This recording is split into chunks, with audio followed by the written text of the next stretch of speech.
Hello everyone, welcome back. तो आज मैं आपके लिए फिर से एक बहुत ही अच्छा स्विंग ट्रेड का स्टॉक लेकर के आया हूं, जिसमें मुझे एक बहुत ही अच्छी अपॉर्चुनिटी नजर आ रही है। तो क्या हमारे एंट्री प्राइस रहने वाले हैं, क्या टारगेट रहने वाले हैं, और हम लोग बहुत ही आसान तरीके से टेक्निकल एनालिसिस करेंगे। कैसे प्राइस एक्शन मेथड से चार्ट्स को एनालाइज करते हैं, वो सारी चीजें बहुत ही आसान तरीके से मैं आपको समझाता हूं। तो चलिए वीडियो को शुरू करते हैं ज्यादा बात किए बिना। तो ये आपके सामने मैंने आइशर मोटर्स का चार्ट खोल रखा है। मैं आपको आज आइशर मोटर्स का ट्रेड देने वाला हूँ, ठीक है। तो मंथली टाइम फ्रेम का ये चार्ट है। तो आपको एक चीज समझ में आ रहा होगा कि ये बहुत अच्छे टाइम से ये अप ट्रेंडिंग स्टॉक था। उसके बाद ये जो एक डाउनफॉल आपको देखने को मिल रहा है, डाउन ट्रेंड, तो ये एक्चुअली ऑटोमोबाइल सेक्टर में ही एक बहुत बड़ा स्लो डाउन था 2018 के बाद। तो उसका ये आपको इफेक्ट देखने को यहाँ पे रेप्लिका मिल रहा है, क्योंकि ये ऑटो सेक्टर का स्टॉक है। उसके बाद अगर हम बात करें, ये बड़ी बड़ी 3 कैंडल दिख रही है मंथली कैंडल, तो ये हमारा पैंडेमिक का फॉल था। और तब से उसके बाद से ऑटोमोबाइल सेक्टर ने भी और बाकी जो भी इसके स्टॉक्स थे वो सारे रिकवरी मोड में है और अच्छे खासे रिकवरी दिखा रहे हैं, ठीक है। तो ये हमारा आइशर मोटर्स का हो गया। उसके तो अगर हम टॉप टू डाउन एनालिसिस की बात करते हैं, तो पहले तो हम ऑटो सेक्टर में चल के देख लेते हैं कि ऑटो सेक्टर में क्या हो रहा है। इससे हमें ओवरऑल आइडिया मिल जाएगा कि अगर सेक्टर बुलिश है तो उस सेक्टर के पर्टिकुलर स्टॉक में हम अगर बुलिश होते हैं तो हमारा ट्रेड का जो सक्सेसफुल होने का जो फिजिबिलिटी रहेगी वो कितनी ज्यादा होगी। तो आप देख सकते हैं यहाँ पे मैंने मंथली चार्ट ओपन कर रखा है ऑटो सेक्टर का। तो आप देख सकते हैं यहाँ पे ये 2018 के बाद ये डाउनफॉल में था, उसके बाद पेंडेमिक का फॉल आया, फिर से ऑटो सेक्टर में ही रिकवरी है। इस वजह से आइशर मोटर्स की अगर हम बात करते हैं तो वो भी अच्छे से ऊपर की तरफ रैली कर रहा है। तो उसमें मुझे क्या अपॉर्चुनिटी नजर आ रही है, तो अगर यहाँ पे मैं इसके डेली टाइम फ्रेम पे अगर इसे चेंज कर दूं, ये तो मंथली है, तो मैंने इसे डेली टाइम फ्रेम पे चेंज कर दिया, ठीक है। ये आपको डेली टाइम फ्रेम में सारी चीजें, ये सारा चीज हटा ले रहा हूं ताकि आपको और आसान से ज्यादा कुछ दिक्कत ना हो। मैं सीधा हटा दे रहा हूं यहाँ से, ठीक है। तो ये डेली टाइम फ्रेम का चार्ट है आइशर मोटर्स का। तो आप अगर इसे थोड़ा सा जूम आउट करें तो आपको क्या नजर आ रहा है, तो अगर मैं आपको बोलूं कि आप इसे पॉज करके एक रेजिस्टेंस ढूंढने की कोशिश करो, तो आपको एक क्लियर रेजिस्टेंस यहाँ पे दिख रहा होगा, ठीक है। ये आपको एक क्लियर रेजिस्टेंस दिख रहा होगा। प्राइस यहाँ पे रेजिस्टेंस फेस किया है, इसने फिर से यहाँ पे रेजिस्टेंस फेस करा, आप देख सकते हैं। और फिर इसके बाद इसे ब्रेक कर दिया ऊपर की तरफ, फिर इसने इसको सपोर्ट बनाया, इसकी पोलैरिटी चेंज हो गई। एक बार रेजिस्टेंस टूट जाता है नीचे की तरफ, देखिए सपोर्ट रेजिस्टेंस कुछ भी नहीं होता है, सिंपली एक इंपॉर्टेंट लेवल होता है। सपोर्ट रेजिस्टेंस का फंडा ही बेकार है। आप बस इतना समझो कि अगर कोई स्टॉक प्राइस या कोई लाइन कोई भी चीज अगर एक पर्टिकुलर जोन को या फिर एक लाइन को नीचे की तरफ से अप्रोच कर रही है, तो वो उसके लिए रेजिस्टेंस की तरफ वर्क करेगा। और वही चीज अगर प्राइस ऊपर चला जाता है और उसको ऊपर से नीचे की तरफ अगर आ रहा है वहां पे प्राइस, तो वही सेम चीज उसके लिए सपोर्ट की तरफ वर्क करेगी।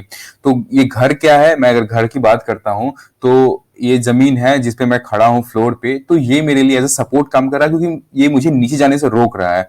और वही मेरी अगर सीलिंग की बात करूं तो ये मेरे लिए रेजिस्टेंस की तरफ वर्क है, क्योंकि ये मुझे ऊपर जाने से रोकेगा अगर मैं जाने की कोशिश करता हूं तो, ठीक है। ये सपोर्ट एंड रेजिस्टेंस का बेसिक फॉर्मूला होता है। तो इसने यहाँ पे एक इंपॉर्टेंट लेवल था और यहाँ पे इसने फिर से सपोर्ट लिया, फिर ये टूट गया यहाँ पे, और फिर यहाँ पे अब ये रेजिस्टेंस की तरफ वर्क करेगा। तो देख सकते हैं आपने यहाँ पे रेजिस्टेंस की तरफ यहाँ वर्क किया है, प्राइस इसके ऊपर नहीं जा पा रहा है।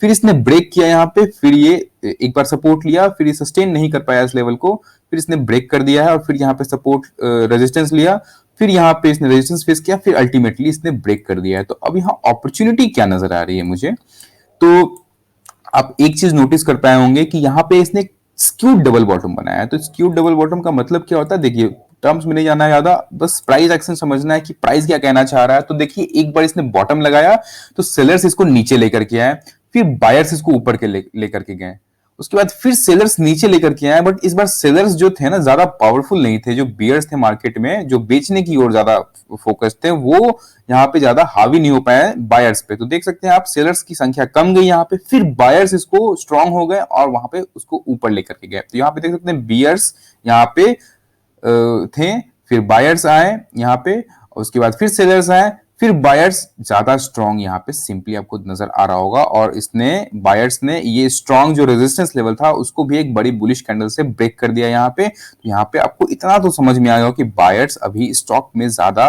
एक्टिव हैं, बहुत ज्यादा इंटरेस्टेड हैं और स्ट्रॉन्ग भी हैं। तो उसके बाद मैं और इंपॉर्टेंट चीज अगर देखूं तो क्या मैं यहाँ पे एक ट्रेंड लाइन ड्रॉ कर सकता हूं, तो बिल्कुल कर सकता हूं, क्योंकि ये देख सकते हैं आप स्टॉक प्राइस इस मैंने जो ट्रेंड लाइन वर्टिकल तो नहीं है ये, तो बट यहाँ पे ऑलमोस्ट 60 to 65 डिग्री का एंगल बन रहा है, तो यहाँ पे ये ट्रेंड लाइन मैंने ड्रॉ कर लिया है, एज ए रेजिस्टेंस वर्क कर रहा था, प्राइस इस ट्रेंड लाइन को वापस टच करके वापस आ जा रहा था, तो ये एक ट्रेंड लाइन मैंने ड्रॉ कर लिया है। उसके बाद एक और चीज मैं अगर ड्रॉ करूं तो क्या मैं यहाँ पे एक और ट्रेंड लाइन ड्रॉ कर सकता हूँ? तो बिल्कुल कर सकता हूँ, क्यों नहीं कर सकता हूँ। यहाँ पे मैं एक और ट्रेंड लाइन मैंने ड्रॉ कर लिया है, तो ठीक है। तो आपको एक चीज दिख रहा होगा, एक तो इसने स्क्यूड बॉटम बनाया है, तो इसका मतलब यहां से इतना साफ हो जाता है कि यहाँ पे सेलर्स स्ट्रांग नहीं रहे, अब बायर्स है मार्केट में ज्यादा। तो ये तो आपको समझ में आ गया, जब भी डबल बॉटम बनता है उसके बाद स्टॉक प्राइस ऊपर की तरफ रैली करता है, तो इसने किया भी। और एक इंपॉर्टेंट सपोर्ट, ये जो सपोर्ट रेजिस्टेंस लेवल था, ये इंपॉर्टेंट, बहुत ही इंपॉर्टेंट लेवल था, इसे इसने ब्रेक कर दिया है, अच्छे पावर के साथ ब्रेक किया है। उसके बाद अगर वॉल्यूम्स भी अगर हम देख लेते हैं, तो वॉल्यूम्स भी देखते हैं, तो एक सेकेंड में वॉल्यूम्स का चार्ट लगा लेता हूं। तो डिसेंट वॉल्यूम्स भी है यहाँ पे, लास्ट कुछ टाइम में देखें तो अच्छे खासे वॉल्यूम्स आना शुरू हो गए, देख सकते हैं यहाँ पे पावर के साथ इसने ब्रेक किया, अच्छे वॉल्यूम्स के साथ ब्रेक किया है। साथ ही साथ यहाँ पे एक ट्रेंड लाइन है, तो क्या मैं इस ट्रेंड लाइन को एज अ पोल कंसिडर कर सकता हूँ?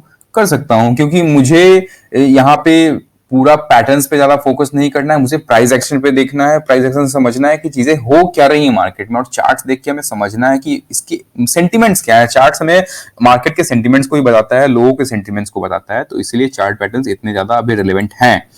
तो आपको तो समझ में आया होगा कि ये एक ट्रेंड लाइन थी, और ये भी एक मैंने ट्रेंड लाइन ड्रॉ किया, तो आपको ये फ्लैग एंड पोल टाइप का यहाँ पे पैटर्न देखने को मिल रहा होगा। ये पोल हो गया और ये फ्लैग की तरह यहाँ पे बिहेव कर रहा है। यहाँ पे ऑल्दो ये पूरा फ्लैग एंड पोल पैटर्न नहीं है जो आपको देखने को मिलता है, पूरा वर्टिकल होती है या फिर एकदम से प्राइस ऊपर की तरफ जाता है, फिर वहां पे कंसोलिडेशन होता है। तो मतलब इसका समझने का यही है कि एक तो इसने अपर प्राइस मूवमेंट दिखाई है, काफी ज्यादा रैली किया है, और उसके बाद यहाँ पे कंसोलिडेशन हो रहा है, इसी का मतलब होता है फ्लैग एंड पोल पैटर्न, तो हम लोग उसको वैसे डिनोट करते हैं, ठीक है।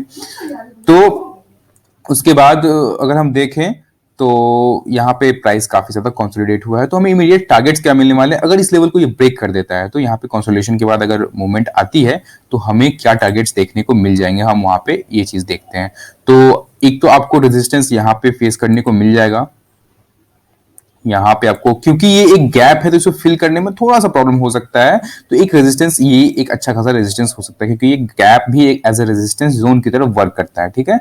तो उसके बाद ये दूसरा लेवल आपका हो जाएगा, ठीक है। अगर इसको नहीं भी ड्रॉ करें तो चलेगा, कोई दिक्कत नहीं, इतना कचरा नहीं फैलाते यहाँ पे। तो मैं दूसरा लेवल आपके लिए डाल रहा हूँ, ये आपके दूसरे लेवल्स रहने वाले हैं, क्योंकि ये भी इंपॉर्टेंट सपोर्ट लेवल था, ठीक है। उसके बाद अगर हम इसको और जूम आउट कर लेते हैं चार्ट्स को, तो उसके बाद का जो आपका लेवल रहने वाला है ये रहने वाला है, और आपका फाइनल टारगेट ये रहने वाला है। तो हम देख लेते हैं टारगेट्स हमारे इन परसेंटेज टर्म्स कितने निकल करके आते हैं।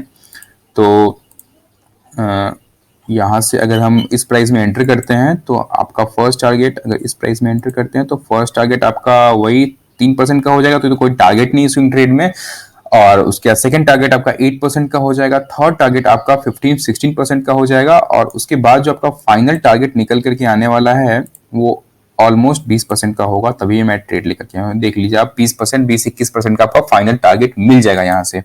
उसके बाद अगर आप स्टॉप लॉस लगाना चाहते हैं, वैसे तो स्विंग ट्रेड और खासकर अगर आइशर मोटर जैसे कंपनी की बात करते हैं, तो मुझे तो यहाँ स्टॉप लॉस लगाना एक अच्छा बात नहीं लगता है, लेकिन फिर भी आप अगर लगाना चाहें तो इस लेवल के नीचे आप स्टॉप लॉस 2710 के नीचे आप स्टॉप लॉस लगा सकते हैं।